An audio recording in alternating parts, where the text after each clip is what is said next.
What exactly is Hanukkah? Hanukkah, people think, is religious freedom. It's more than religious freedom. It is the recognition that God controls the world, and as such, we are obligated to fulfill God's commandment. God gave the whole world 7 major commandments called the 7 commandments of Noah, and the Jewish people must keep the Torah, the 613 commandments, in detail.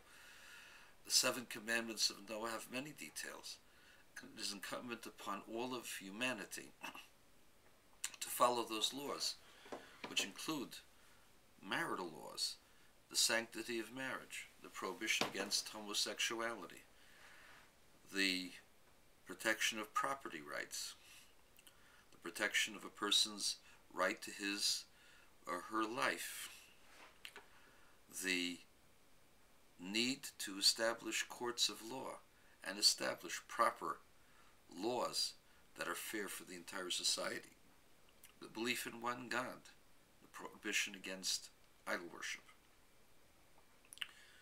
the exhortation not to say anything improper against the deity, to accept God and God's judgment under all circumstances. These are the general laws of all of the world, and Chanukah represents the victory of the ideology that believes in a creator and a supreme being. It wasn't just that a group of devoted people outsmarted and outwitted a larger, better funded, better equipped foe, but rather it was a group of people dedicated in their faith who took on the most powerful army of that time in that area and defeated them. Not only defeated them, but also had miracles performed on their behalf. In the process of battling against the Greeks, they also battled against Greek ideology. One of the major differences between the Jewish position and the Greek position is that the Greeks believed in a solid state universe, a universe that always was, that had no beginning, and that the universe was controlled by various forces, and these forces and intelligences they called as gods. But the world existed on its own, and the gods that they had reflected their own desires and could be manipulated by humanity.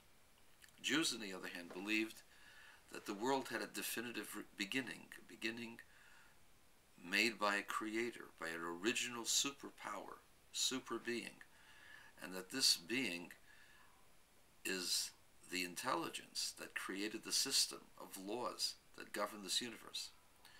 And we are obligated to know not just the wisdom of the creator within the universe, but to follow the laws that this creator has given us, because through them we will discover the secrets of the universe, and through them we will have the knowledge of the creator, which is the ultimate wisdom and the ultimate goal of existence.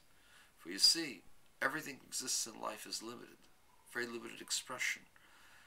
The ultimate goal is to attain the knowledge and the attachment to God, and the attachment to God comes through one's knowledge.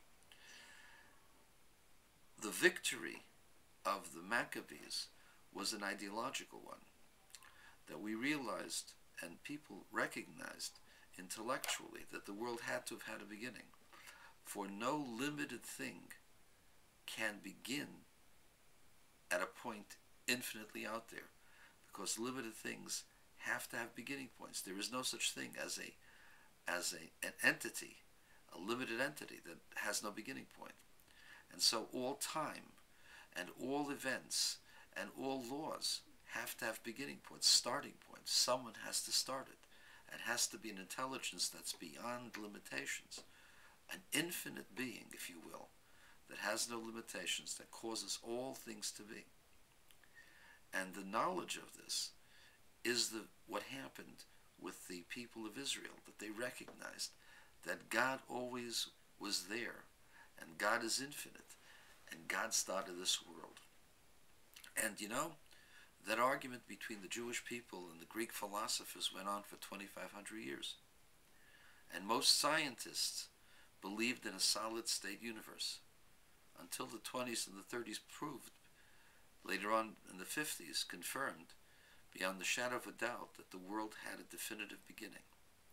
The world began, now they believe, they call it a Big Bang, and try to find reasons why there is a Big Bang which does not require a creator. But this knowledge, this idea that the world started from a particular point, was the Jewish belief, the Jewish ideology.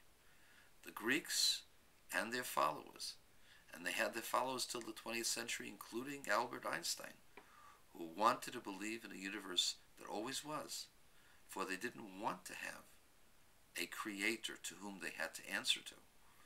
They only had to answer to themselves. And the latest discoveries have confirmed what it says in the Torah, Bereshis bara Elokim, that the world had a definite beginning at a point. Which point? How long ago? Some people in the Torah say the world was created 5,771 years ago. According to Rabbi Isaac of Akko, the age of the earth relative to the earth is 15.3 billion years. The age of the universe on the macro level is 5771. For you see, time is relative, depending upon your speed. The faster you go, the slower time is. And therefore, those things that are at the edge of the universe, they've experienced very little time. The things that are found in the middle of the universe, where there's a lot of changes, and they're going very slowly, they experience time. That's the way it is. But the most important point is that Chanukah is the victory of the ideology of the Jews, that there was a definite beginning to the world. And you know what? Science has discovered that there's a definite beginning to the world.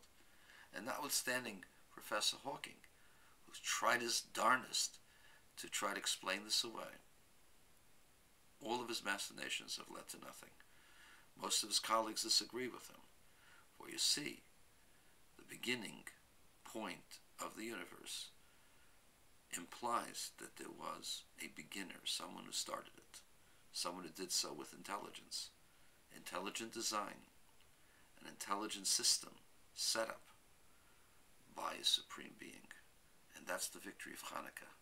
The lights of Chanukah represent the wisdom and understanding that there is a creator who started everything, and oversees everything, and makes sure that ultimately the world will reach its climax through the coming of the Messiah and the return to the temple in Jerusalem. Notwithstanding all that the UN and the Arab states try to do, we're coming home to Jerusalem, establishing the third temple there.